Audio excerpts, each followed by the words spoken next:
Alright, so it is Sunday the 24th, 10:20, and it's time for the 8th discharge cycle. Now, a bit of a background story. I've upgraded some of the leads. I've also had this in series, but I've changed a couple of days ago. I changed it to back to parallel, mainly because it seems like this middle battery is the weak one, or maybe the strong one, depending on how you look at it. But these two side batteries charged up to about 15 volts and were bubbling away, while this one was still sitting at about 13.2 volts. So I think it was taking a lot more charge, or it was shorting out a lot of the charge, while these ones, were already fully charged, the two side ones. So what I did is I just put them back into all parallel and then continued charging them that way.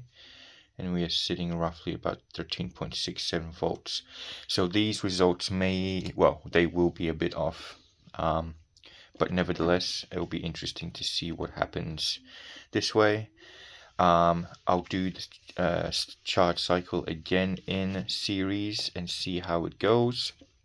And I may have to take this battery out of rotation and do a separate charge on it, and see exactly what each of the state of these batteries are now, rather than having them all together like this, and then see where we go from there. Because the fourth one that was in there, she's pretty much dead. She was sit at 6 volts, and that's it. Still good for experimentation, but obviously not for running anything at 12 volts.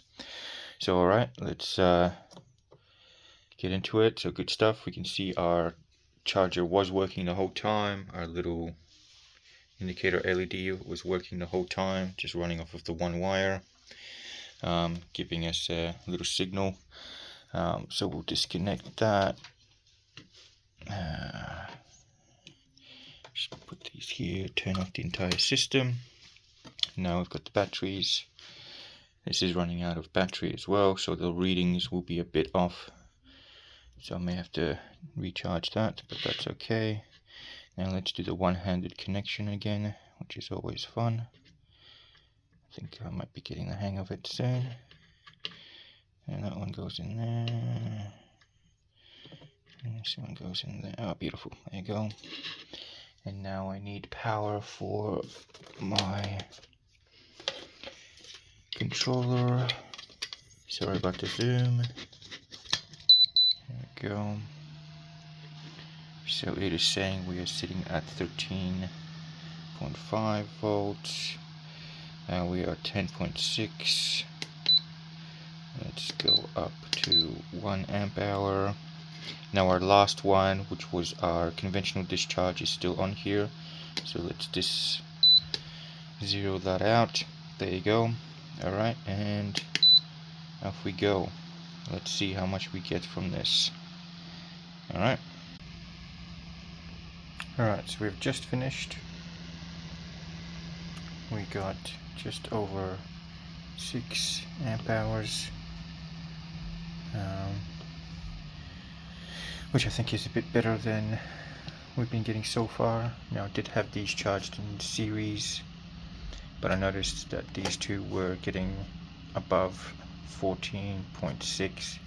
They were hitting about 15 volts, whereas this one was lagging behind. So I think this one might be a bit weak or strong, not too sure.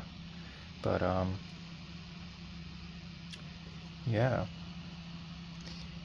I will do another test. No, I'm not too sure if I should do it now. I think I'm going to have to do an individual battery test and charge each one individually, do a discharge test, and collectively see how much they have, because I believe that this one is a bit weak, and it's holding back the entire process, whereas these two seem to charge on their own, at least in series, within about 4 days, and they're up to 14 volts, whereas this one's taking quite a bit of time. So yeah, for now I'll have to do an individual test. I may just start 1, 2 and 3 and then individually do a discharge test. So yeah, but Discharge 8 is so far so good.